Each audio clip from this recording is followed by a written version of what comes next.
Hey folks, and welcome to the third video in this Gaming Through History series. Today we're moving into the early modern period, and we're going to be looking at two very interesting games from the two studios, two contrasting games in perhaps their reception and their historicity.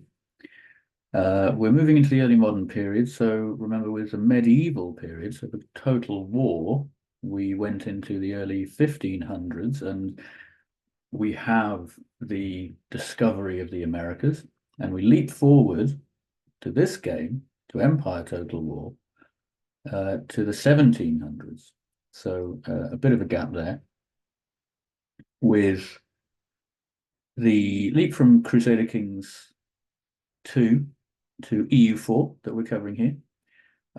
Less of a leap, but we do start earlier in the timeline, significantly earlier in the timeline, having finished earlier in the timeline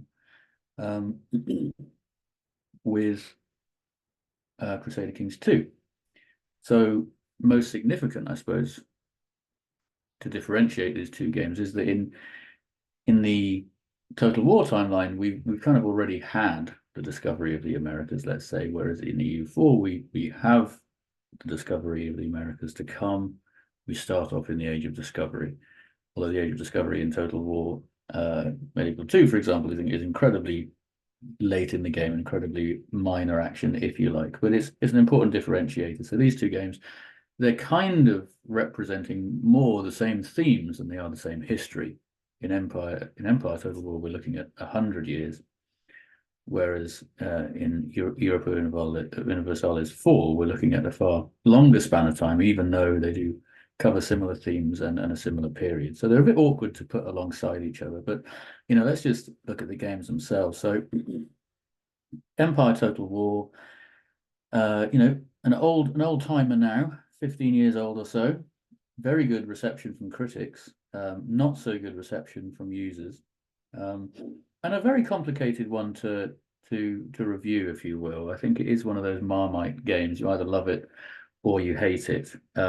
I'm a lover. I put an awful lot of time into Empire Total War. I think there's a lot that you can enjoy within the game. The historical authenticity of it, I think, is actually really very good. You have, features such as the research tree that come in that really advance the technology and the evolution of the period, really sort of place you in that sort of that period where, particularly in terms of military technology, which of course is front and center with Empire Total War, you get, serious movement in terms of, firepower, in terms of, effectiveness of gunpowder units, for example, the power of, sea warfare and the power of warships in particular, moving towards the ships of the line in the later game. But also, civil and economic technologies, the early industrialization, like it all starts to come out through that tech tree and through the development of your settlements and your territories, which I think is really quite thematic and well put together.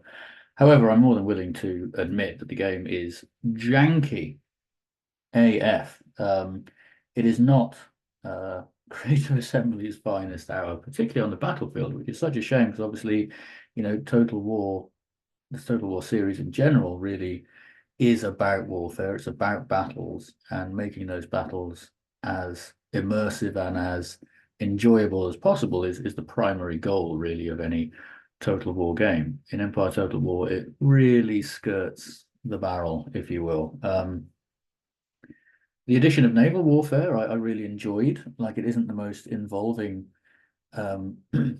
gameplay, if you like. You do skirt around on the wind, so you're not as free as you might enjoy, as you might want to implement your strategies on the battlefield, the seascape, if you like.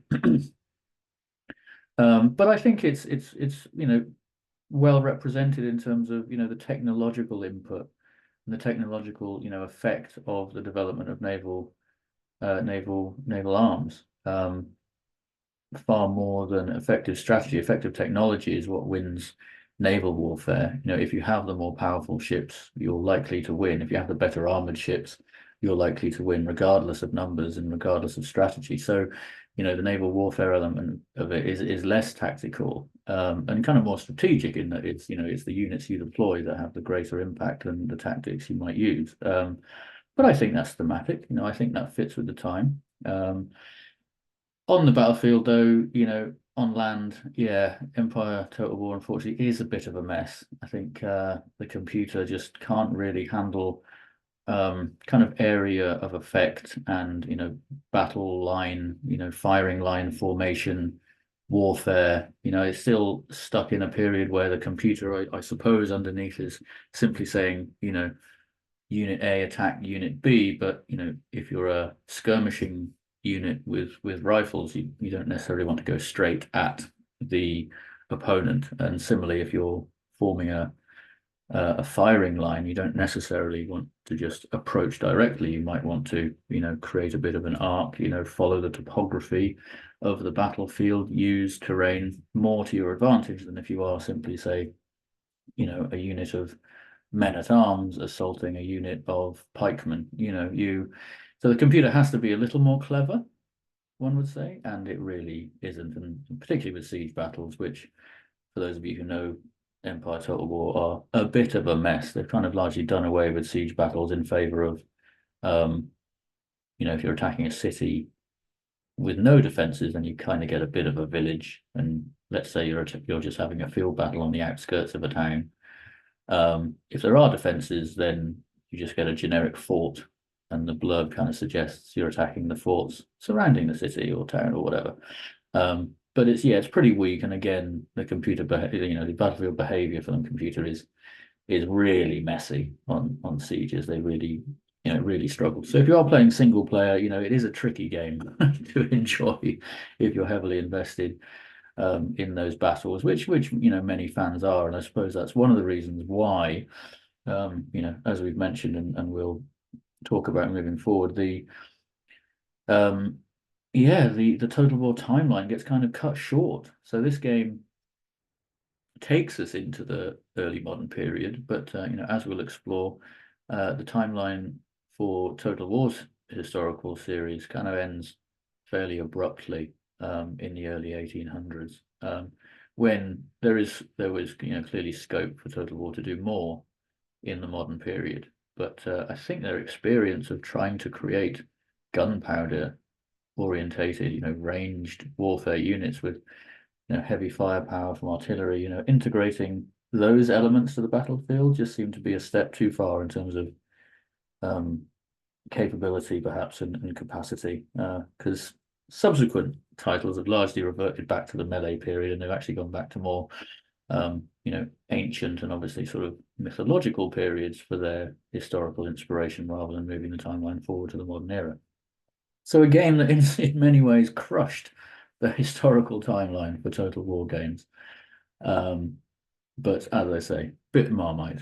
Plenty of people out there who enjoy the game, myself included, even for its faults. EU4, I suppose, on the other hand, much beloved. The game's nearly 10 years, well, over 10 years old now.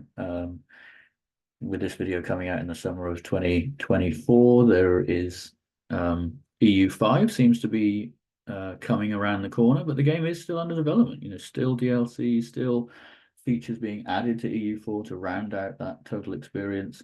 And as we'll see from the history, it's a game that spans a far longer time period than Empire Total War, and engages with the historical context of the game in really widely varied and nuanced ways. Again, well received by critics and equally well received by users there. So two games that have their admirers, despite, particularly in Empire Total War's case, having issues nonetheless. So looking at the history, well, again, very different histories, if you like. For Empire Total War, we are in the early modern period, but we are talking about 100 years, which for a Total War game is a fairly short period. Again, if we go back to medieval and Rome that we've covered, where we're talking about 200, from 2 and up, 200, 250, 300 years, all the way up to sort of 400-500 years, pretty compact in terms of turns. in the case of medieval too, but nonetheless trying to represent, a few hundred years worth of history. In Total War, we're more compact. We're into the 1700s, and the main campaign wraps up in the year 1800. The dates they've chosen there, somewhat arbitrary, really, and it does lead to some, historical anachronisms. For example, you do have Great Britain as a starting faction at the beginning of the game, whereas the Act of Union that would actually unite the thrones of England and Scotland and form Great Britain doesn't occur until 1707. So Great Britain technically shouldn't exist.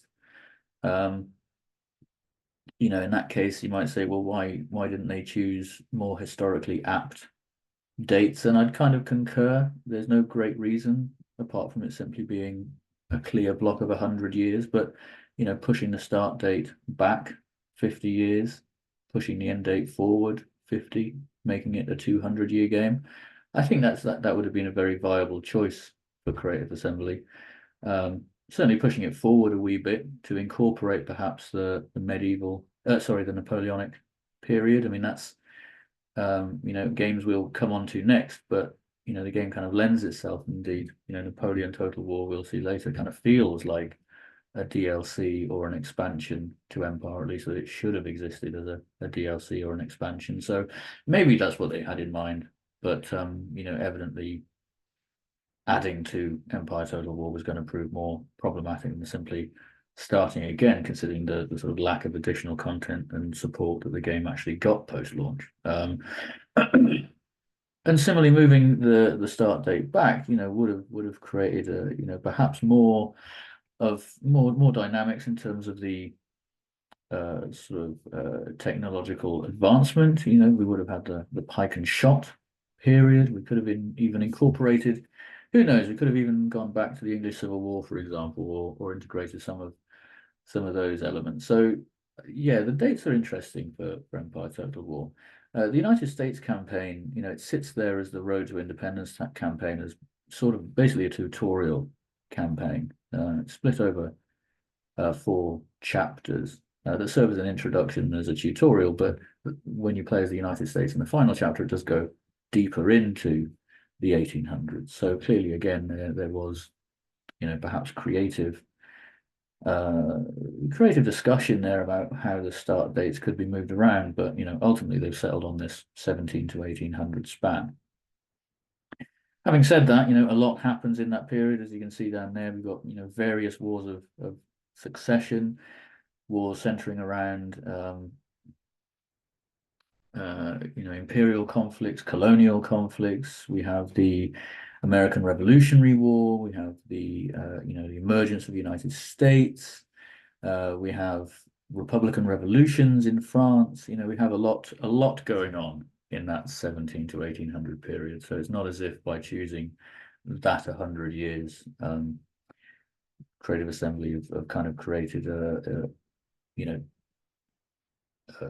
sort of historical void. There's plenty that could be explored, but because of just a lack of events, a lack of scripting, perhaps. I mean, I understand totally the idea of creating those a historical sandbox, but I think again, if you're couching something in a very distinct 100-year period, you might need to signpost things a little bit more for the player and to create areas of tension rather than simply allowing the game to follow its own fairly random evolution, because there's an awful lot that could be explored in this period, particularly the French Revolution, for example. It does trigger, but it's incredibly weak. You do get a choice of whether you want to go down the Republican route or whether you want to support the monarchy, but in a way, to make that more intriguing, you do have to kind of architect the thing yourself. You do have to construct a situation where, for example, your French armies are kind of largely disbanded or spread across the map,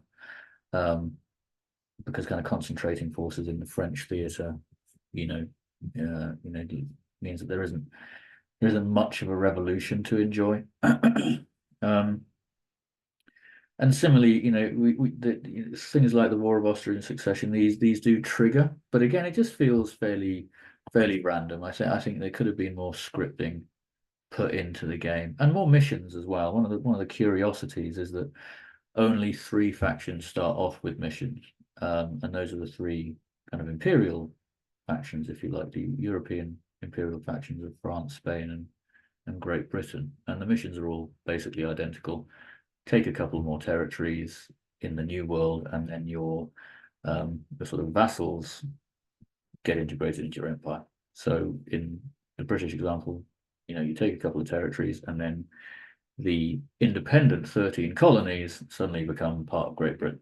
So, in the very early game, you rapidly expand your empire in the New World, and that's it. Those are the only missions. So again, missions, it's very curious, really, the development of Empire Total War. I mean, clearly they went to the trouble of creating a mission mechanic, but then, unlike other games where missions come quite regularly from different stakeholders, you look back at Rome 1 even, and the Senate might send you missions. You look at Medieval 2, and the councillors and different guilds might send you missions. It just helps guide the player a wee bit. And then, yeah, like I said, curiosities within the history as portrayed by Empire Total War because of this emphasis on sort of open-ended sort of sandbox style.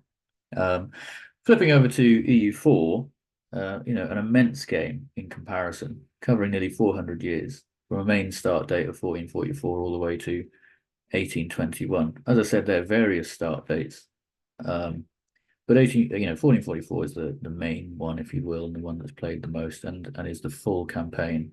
A far more meaningful start date, again, in terms of historical contextualization, 1444 is an interesting date to pick. Sort of has a greater legitimacy, if you like, than Empire Total War's 100 year span. But 1444, we're still in the sort of late medieval period. We have a bit of a hiatus at this point between England and France and the 100 Years' War. The Ottomans are growing in strength in Anatolia and are, as you can see there, just a decade away from taking Constantinople. The game is divided into 4 ages. So this is so we talked about how Crusader Kings 2, for example, didn't clearly chunk history. Sort of development and evolution happens fairly organically.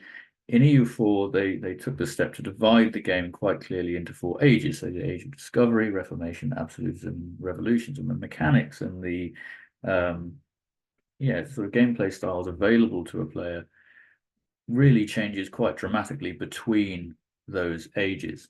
And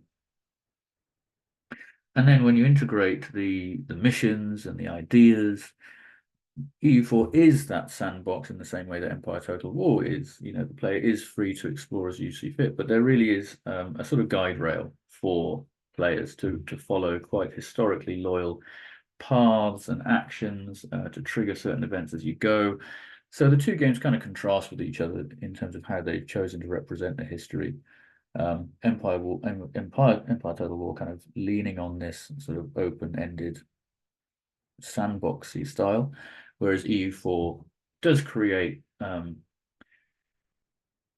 quite a sort of a process, a path for the player to follow that really sort of guides you through a sort of ahistorical parallel exploration of the period. So yeah, two games, covering similar periods in quite different ways there. And I think certainly EU4 does a lot more to contextualize its history through those ages, through the missions, through the ideas, through various channels that support the player to have a kind of historically loyal experience, if you like, within the sandbox. So what key themes might we expect from a game set in this period? Again, one game covering, nearly 400 years, the other 100, but one theme is proto-globalization. Now, when we talk about globalization today, we're talking about quite the advanced, sophisticated networks, supply chains, etc., that underpin our economies and our industrialized society today. And this concept was very much born of the imperial and the colonial period. So both games have at their heart the conflict between overseas nations and sort of European occupiers, as well as between European nations as they compete for control of colonial territories, control of global resources.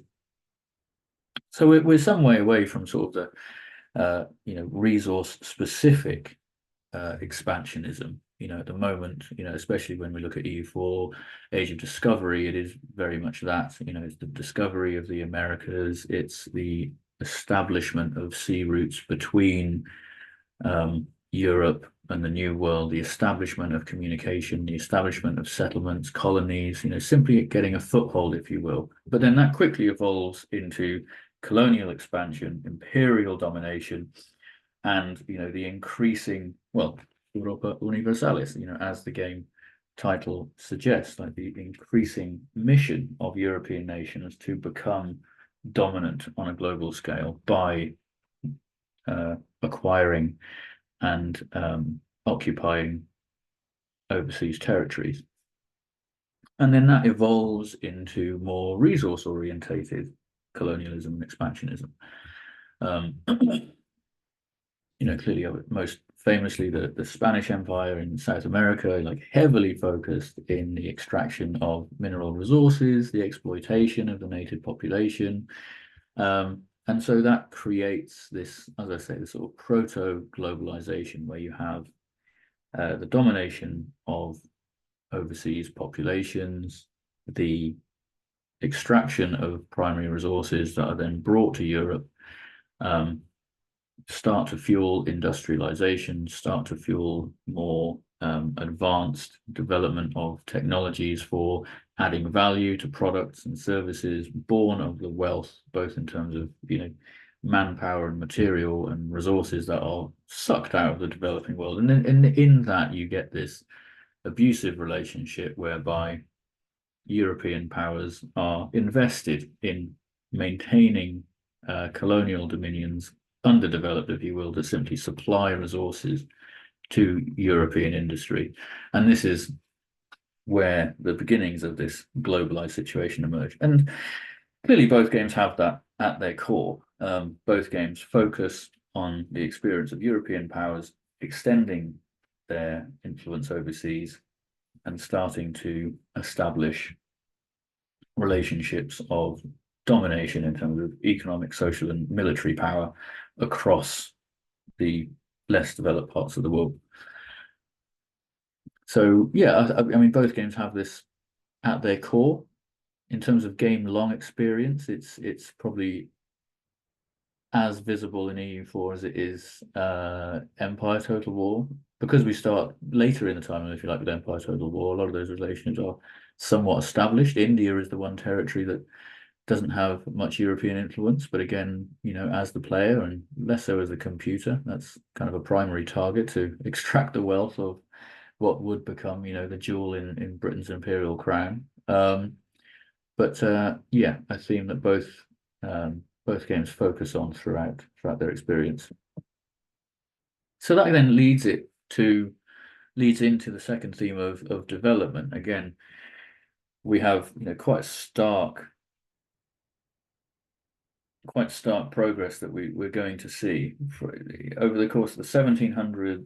In the case of Empire Total War, the acceleration increases, but particularly in a game like EU4 that goes all the way back to 1400, the influx of resources, the influx of wealth and innovation that comes from this globalized society through colonies, through empire, leads to a great deal of internal development within those sort of expanding European nations, and a focus, as we've said, on industry and manufacturing techniques that add value to the immense volume of resources that are entering the European market. So this in turn encourages rural-urban migration, the growth in cities, the establishment of large industrial bases in many countries. So development isn't just about industry, it isn't just about economy, it's about development in terms of societies, a real changing cultural movements from largely agrarian societies through to, you know, largely urbanized and more industrialized societies. And the flip is then seen through many of the nations that come to be dominated, obviously, by the imperial powers, where, as I've said, you know, there is a emphasis on underdevelopment, slavery, and other, you know, processes of oppression are used to sort of maintain the resource generating parts of the world in a state of sort of underdevelopment. So this, you know, the clear disparities begin to emerge between the developed and the underdeveloped world in this period. And again, as a player, you kind of are able to explore the alt history sides of that. You know, can you take a nation that was, you know, traditionally came under the influence of external powers and perhaps turn them into a great power? Both games sort of toy with that, if you like. It's far more possible in EU4, where there are more factions available to play as, particularly in sort of non-imperial nations, if you like. But certainly for Empire Total War, and again, the title says it all, the primary driver within that is competing for domination rather than competing against domination, and competing for development rather than competing against underdevelopment, if you like, with the only exception perhaps being the Maratha Confederacy, which is the one Indian faction that you're able to play as. And what's interesting, as we'll see, is that, you know, with your ability to dominate the Indian subcontinent with the wealth and power that brings, it does provide some alt history explorations, if you like, of a minor power that's able to exert greater power through effective resistance to external powers.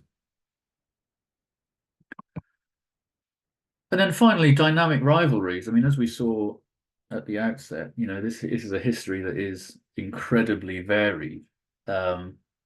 And the sort of colonial influence, the development, you know, there's a lot of friction that will begin to emerge during this period between powers that are competing for resources, they're competing for access to trade routes, they're competing for industry, they're competing for manpower to drive this industry. You know, they're looking to expand.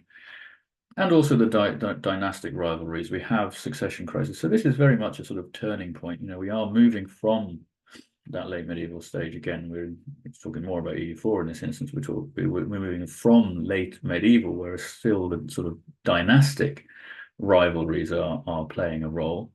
We saw the wars of the Austrian succession and other more sort of dynastic conflicts are still part of the mix.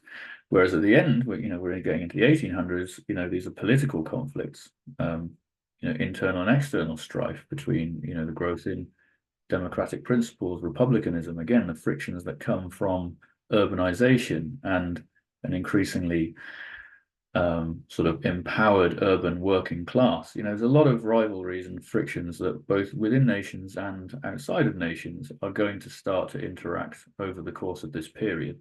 And again, any game set within this period needs to somehow model those changing and evolving frictions.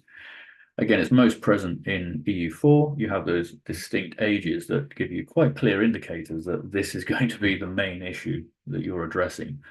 From the Age of Discovery, when it's simply more about exposing the map and opening up opportunity, to, you know, the final Age of Revolution, where things can really change quite dramatically as those republican nations emerge and start to compete with established monarchies and vice versa.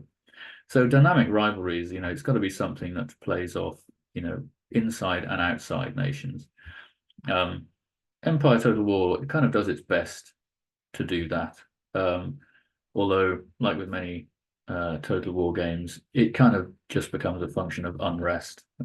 As you develop your technology, industrial technologies, then you do get more unrest based on this friction of urbanization, which is there, which is present, and which has to be dealt with. And it's very interesting to see it play out. And yes, you do get the possibility of sort of republican, democratic, if you will, you know, revolutions in monarchic societies, for example, that have got too much unrest because of this sort of class struggle. So it's there, but maybe it's not strong enough. I think, again, that could be pushed to the fore a wee bit so that it's something that really becomes part of the, you know, later game crisis, if you like, again.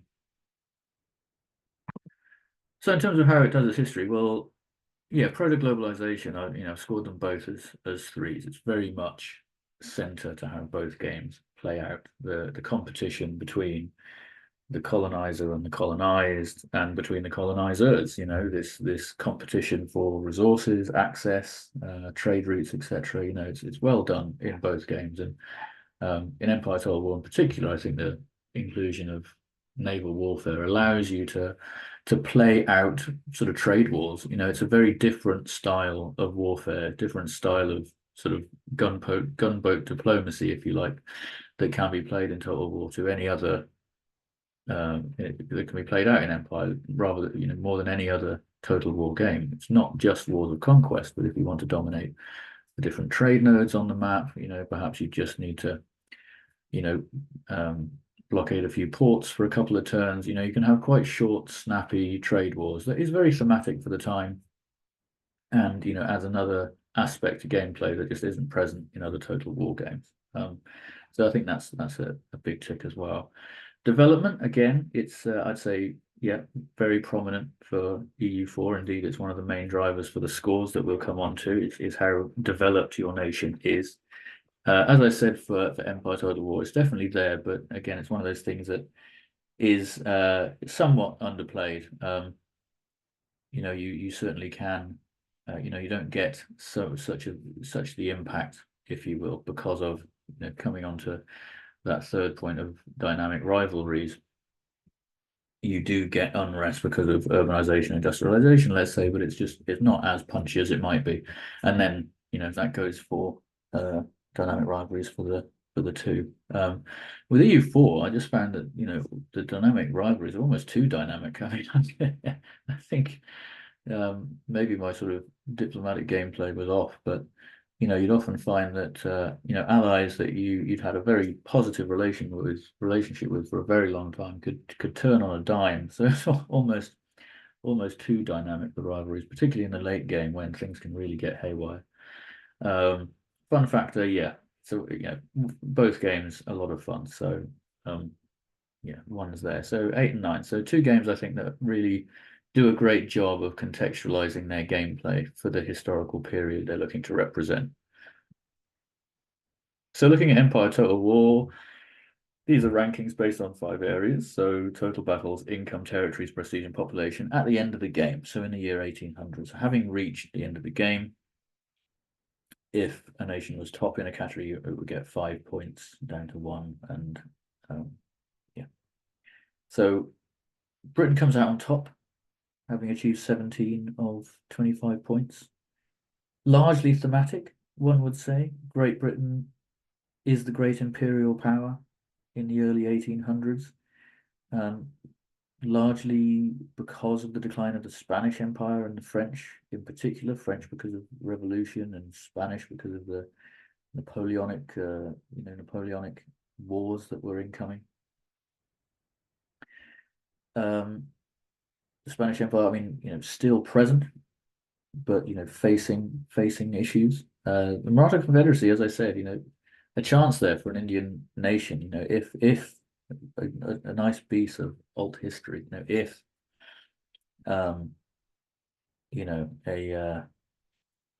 if an Indian nation had been able, to take control of the Indian subcontinent and effectively resist, the French, the British, etc. How powerful would an independent Indian nation have been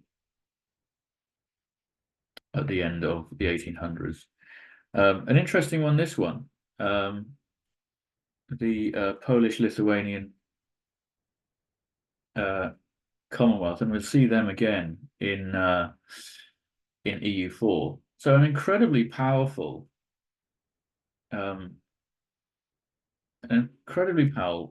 nation in Europe that actually is dissolved in 1795. Sorry, I just had to look that up. So it doesn't make it. So this is ahistorical as well. And how interesting could that have been? Like a truly a really powerful centralized entity, sort of Commonwealth of Nations there, in Eastern Europe in the 1800s, something powerful enough to resist the influences of Russia to the east, the influences of Prussia, the influences of maybe even Napoleonic France in the west. But the Commonwealth ultimately was kind of taken apart over the course of the 1700s and doesn't make it to the 1800s.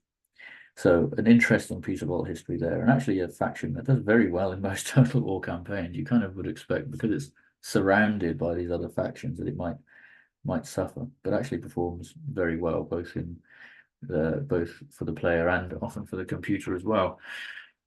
French there come in fourth, global empire, but somewhat behind, interestingly. Prussia and United Provinces, interesting there that they slipped down the scoring. I think for Prussia and United Provinces, if you were doing any kind of real world analysis, you'd put them higher up. And the Ottoman Empire is entering a complicated period. As we get further into the 1800s, we see Ottoman Empire as a declining force. But an interesting representation there that I think has some alt history elements. I mean, certainly to see the Maratha Confederacy and the Poland-Lithuanian Commonwealth, as major power players at the end of the 1700s, leads to some interesting exploration of how Europe would look differently off the back of that. So looking at EU4, there are a few ways, if you like, of judging success and in an EU4 campaign. First off is the score. Now the score comes from various different angles, and here I've got on the far left paradox score. So like a number of other paradox games, they do give you kind of like indicative scores, what marks out a good campaign. At the top they've put Spain, and that's understandable because it's a score that's accrued over the course of the entire game, from the 1400s through to the 1800s.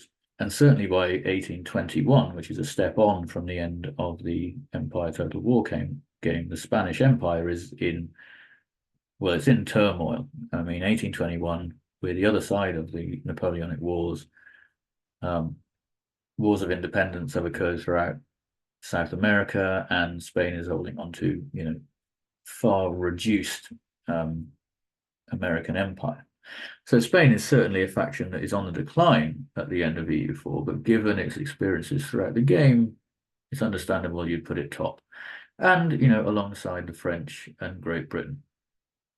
Ottomans, similarly, this is a period of the rise of the Ottoman Empire. We're yet to enter in decline. Similarly, Russia and Portugal, these are nations that have experienced great expansion in terms of wealth, influence, and prestige because of their imperial exploits and because of the expansion of their territory, both, in their continental ambitions and in their sort of intercontinental ambitions.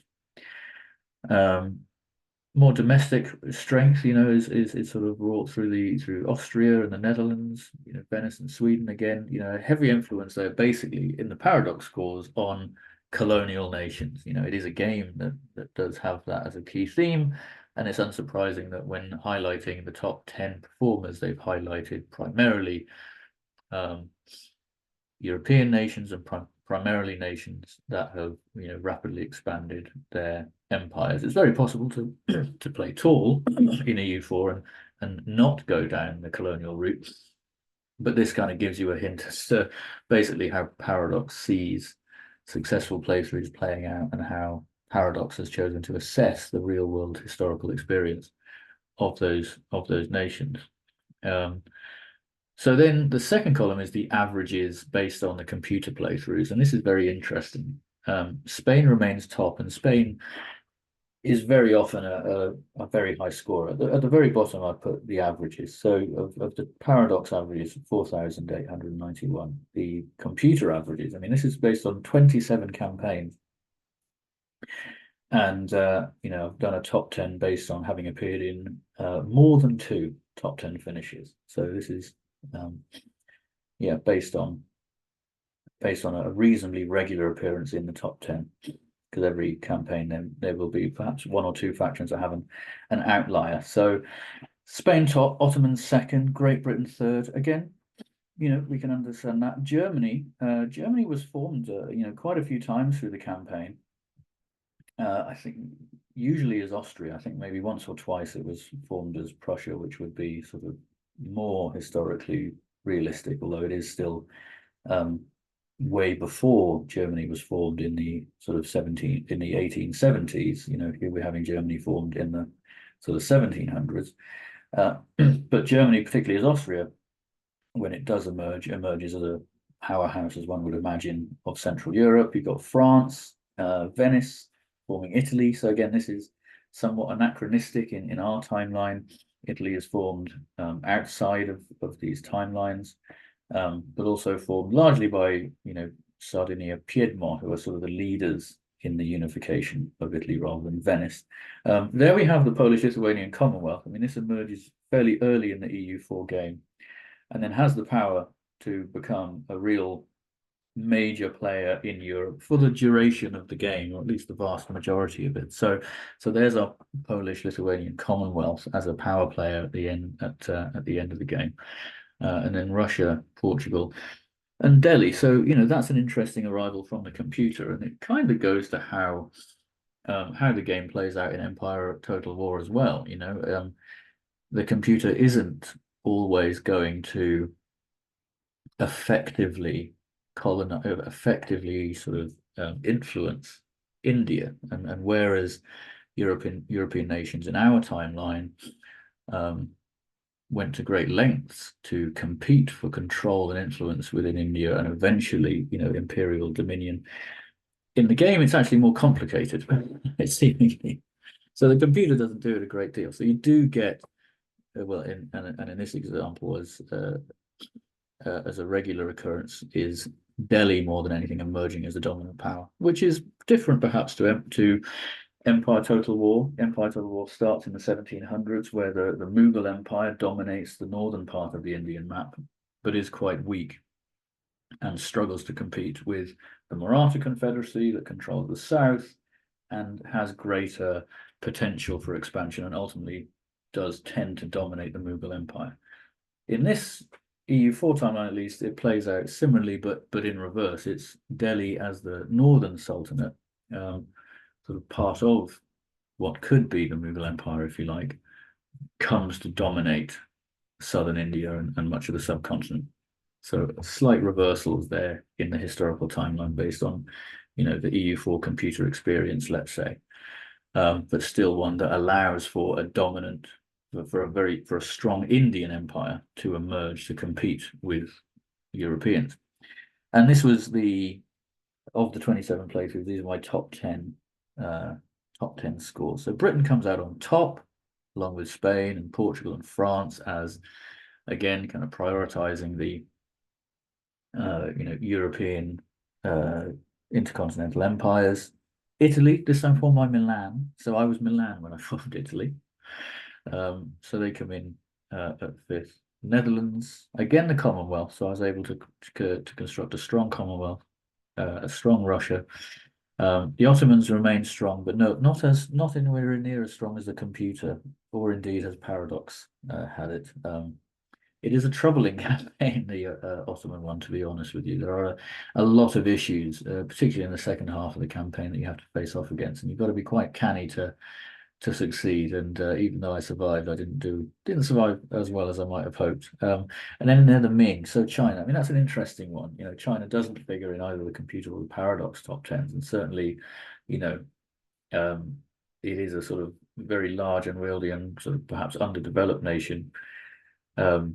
At the end of the EU4 timeline, we also have various iterations of the dynasties in China, but in this instance, I started out as the Ming and managed to survive as the Ming Empire to the end, and a powerful force. So, in my world, the Ming dynasty, holds some real strength in East Asia, more perhaps than we give it credit for.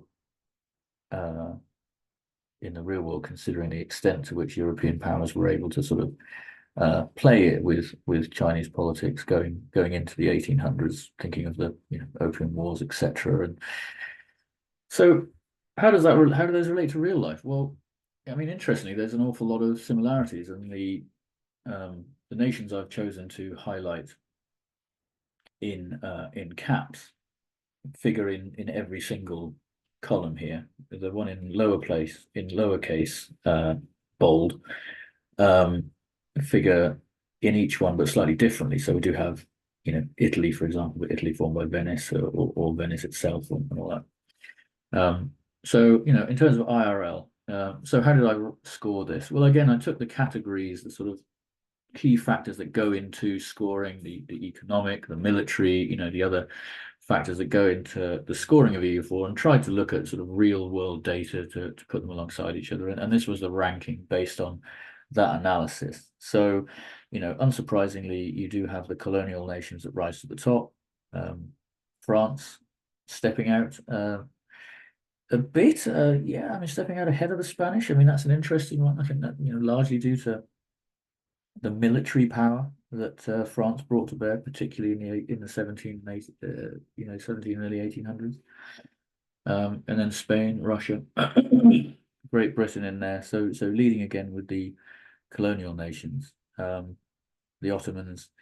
And then, particularly in terms of economic output, I mean, these were two that were hard to sort of split apart, because certainly from what I could see, it's very hard to conduct historical economic analysis. Obviously, countries aren't reporting, GDP, productivity and output when you're looking at data from the 15 or 1600s.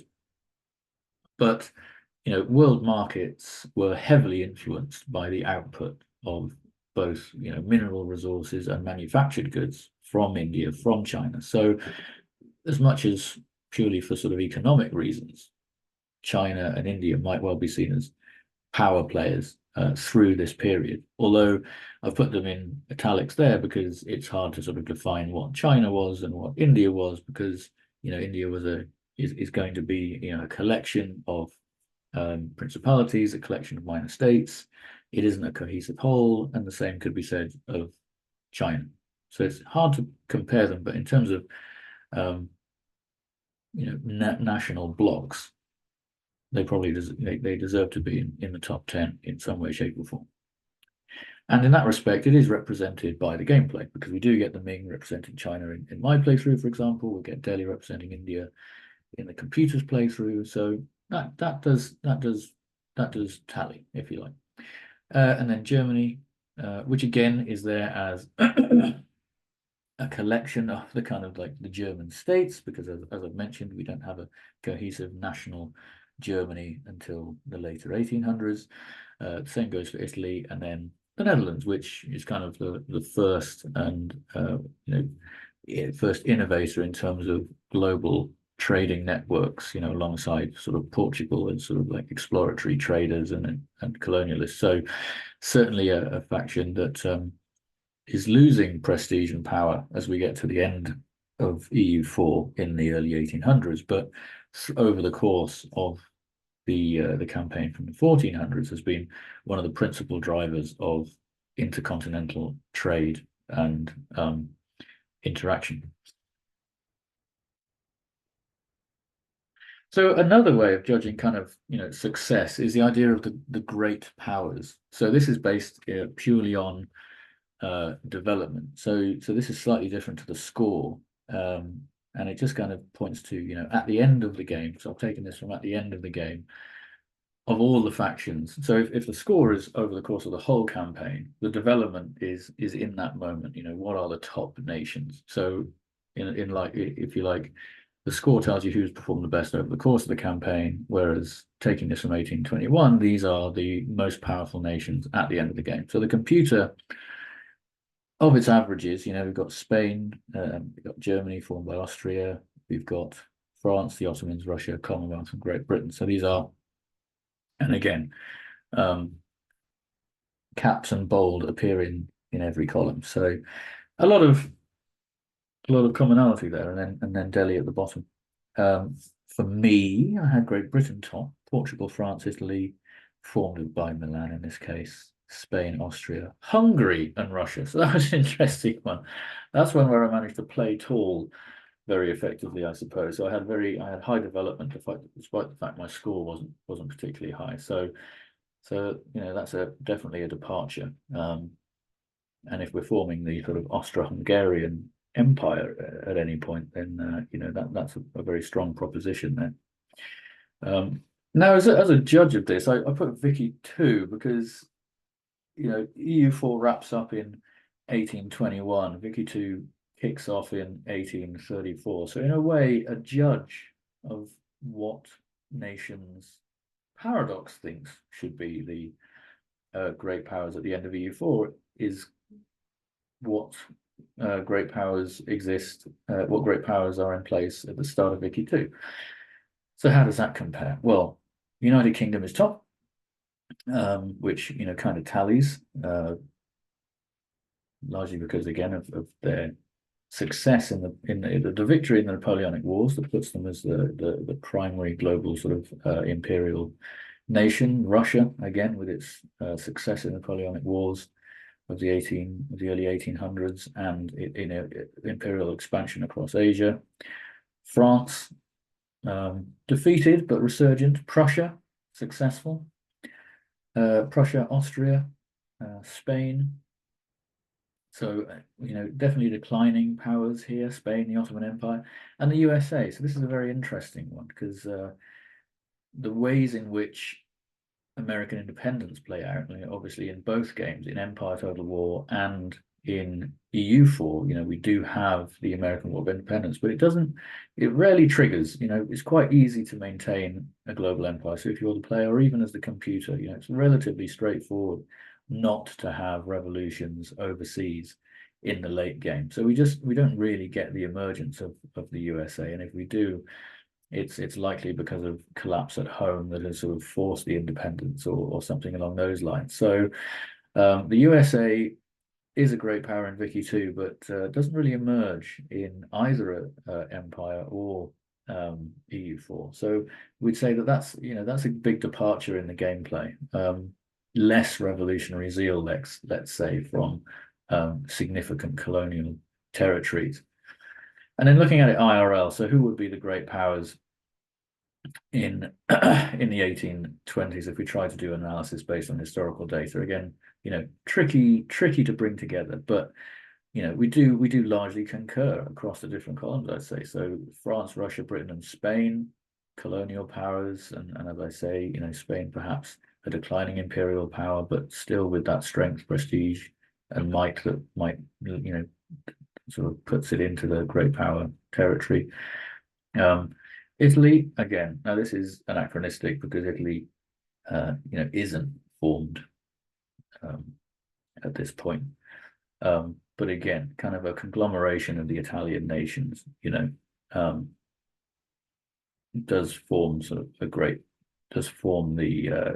power block of a sort of emergent great power. Ottoman still in there.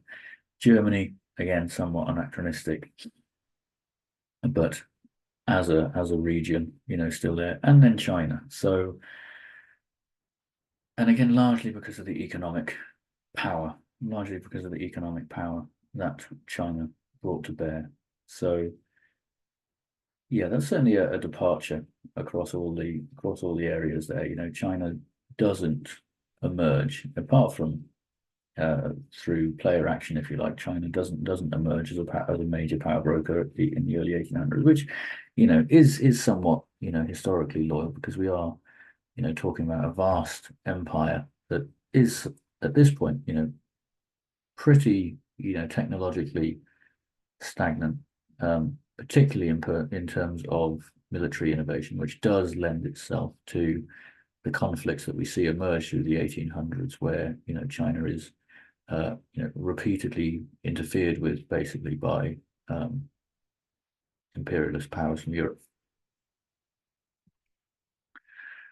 Yet another sort of judge of sort of success or historical fidelity, if you like, within EU4 is the idea of hegemon. So this occurs often in the very late game, and these are where factions have emerged as dominant in one of three areas. You have military, which is just basically having the largest army; naval, which is having the largest navy; and economic, which is having the largest income, the largest economic output of the time.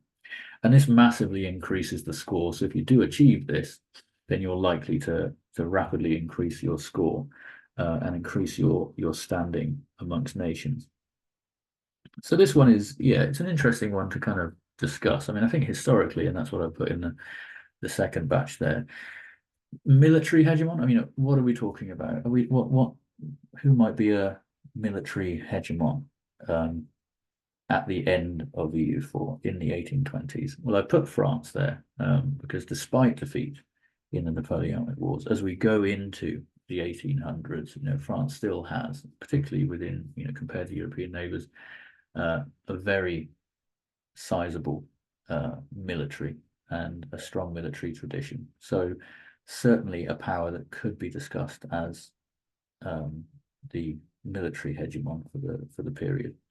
Russia, alongside that, I mean, as is often the stereotype of Russian military, more quantity than quality, but certainly Russia is emerging as an imperial power that has the ability to mobilize an immense manpower that obviously we see come to bear through the conflicts of the First and Second World War, obviously, about 100 years into the future at this point, but Russia is emerging as a power for its military capabilities and for the sheer amount of forces it's able to mobilize.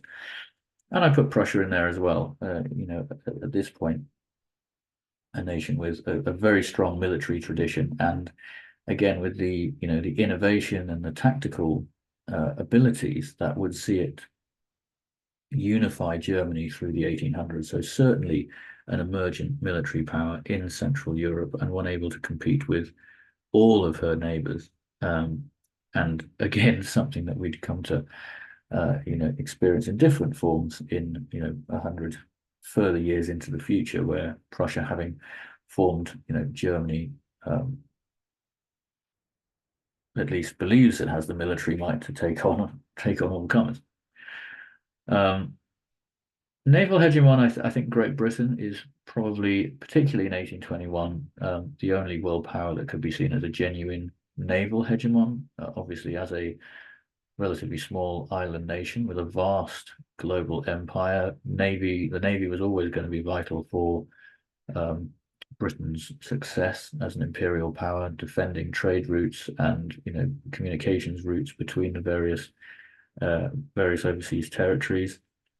And certainly in the 1820s, having defeated Napoleonic France and having beaten the French and Spanish navies, for example, at the Battle of Trafalgar, the British Navy is all dominant and is for the best part of 100 years until other challengers come in, particularly Germany and again in the First World War, with their desire to challenge the British Navy for dominance, particularly the European seas at least, and then obviously later on the USA, Japan, other nations will emerge to challenge as naval hegemon. But at this point, 1821, I think it's undeniable that Great Britain would be the naval hegemon.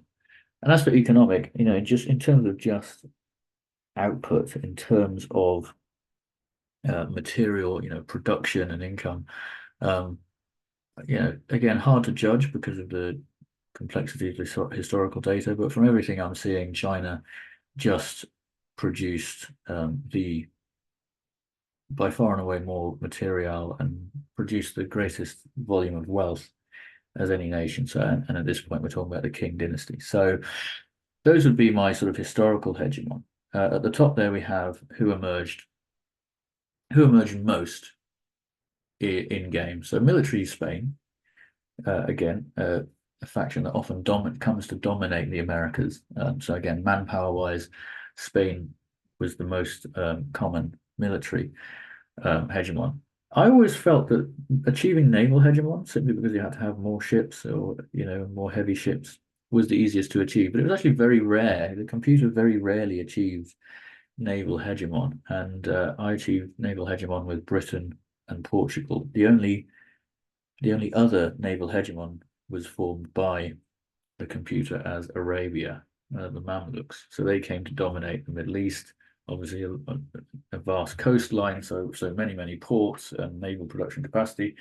So, based purely on the computers outcome, actually Arabia, the Empire of Arabia under the Mamluks, Mamluks is the dominant naval power, which would be very interesting. A naval power focused around, the Indian Ocean and the Eastern Mediterranean, very different to a European-led sort of naval domination, let's say. And then finally, economic. Well, the most common there was Germany as Austria. So if and when Germany emerged, which in this case was most often formed by Austria, they would be the economic powerhouse. So quite different, a bit Eurocentric in both cases, I suppose. But certainly militarily, France, Russia, and Prussia don't compete with Spain. Spain is the dominant force, and I suppose a lot of that is to do with the lack of influence of the Napoleonic Wars. If it weren't for the Napoleonic Wars, of course, a lot of things would have changed. But certainly, one thing would be the vast Spanish Empire and the Portuguese Empire as well would persist into the 1800s in a way that it didn't in our timeline. So, certainly as a military, naval, and economic hegemon, Spain could quite easily have gone on to become the greatest world power if it had been able to hold on to its empire deeper into the 1800s. Of course, with the American Revolution happening in North America against British occupation, there would no doubt have been other challenges to overcome of independence movements across the Americas. But at the same time, without having the Napoleonic Wars, the Spanish Empire would no doubt have persisted far deeper into the 1800s. And Spain, which we don't see as a hegemon in our timeline in the 1820s, could have probably laid claim to any one, if not all, of these titles of hegemon because of the sheer wealth and power that would have come from persisting with that vast empire in Central and South America. So to wrap up then, for both games, and as is understandable given the themes of Europa Universalis and empire, European colonial nations, particularly the French, the British, and the Spanish, rise to the top in terms of score, in terms of prestige. I think you can add to that emergent nations that emerge somewhat anachronistically, but Italy and Germany, if formed, also rise to the top, both as dominant forces within Europe, but also challenges overseas. Inconsistent Indian challenges to European global dominance. I mean, this is an interesting one, and it goes to that old history. It's possible to see it play out in both games. That had European nations simply not been as motivated or not been as successful in establishing themselves in the subcontinent, would there have been an Indian empire, a faction or a nation or a dynasty that could have united India under one-ish banner, whether it's Delhi in EU4, the Delhi Sultanate in EU4, or the Maratha Confederacy in Empire Total War?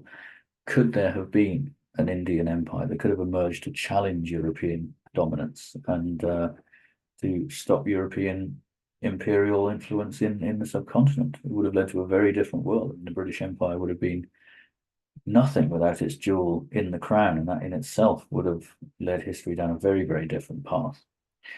And then finally, nations that we see as sort of declining forces in the early 1800s are still very strong in Eastern Europe.